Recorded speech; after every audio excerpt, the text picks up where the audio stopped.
So Ryan Graves joins us now. He is the founder of a nonprofit called Americans for Safe Aerospace. Good morning to you, Lieutenant. We're so happy to have you on. So questions, I'm sure you'll have a lot for these phenomena. What do you want answered at this hearing today?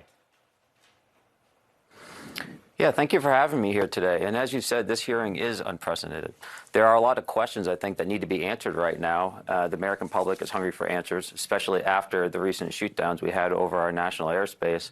And so some of the questions that come to mind is, do we have a domain awareness gap? And if so, what is being done to correct that? Are pilots in the commercial space and the military comfortable reporting these in order to provide that intelligence to be able to prevent these incidents from happening?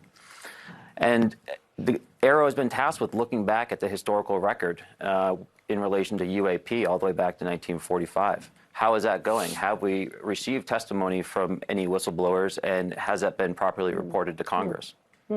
Right, because I assume you're pointing to the fact that many of these people may have been discounted, called crazy. That couldn't happen, right? And you're saying, look, we have to seriously look at this.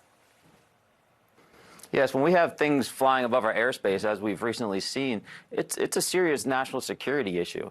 And if we determine that they are not adversarial spy platforms, then we have something to be scientifically curious about.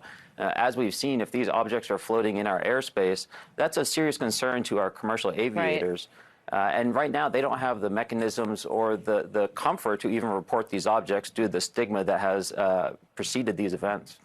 It's not about conclusions right now. We just don't know. We don't have enough data. And an F-18 isn't the proper scientific tool to be able to investigate this. So we need to figure out the best tool to be able to gather more data. And I think what's going on now with Senator Kristen Gillibrand of the Senate Armed Service Emerging Threats and Capabilities Subcommittee, with this hearing that's coming up today, we're going to be able to ask questions, or they're going to be able to ask questions of the All-Domain Anomaly Resolution Office, who is tasked with resolving these issues that we're having in our military airspaces, in our training spaces, and over our military bases as well.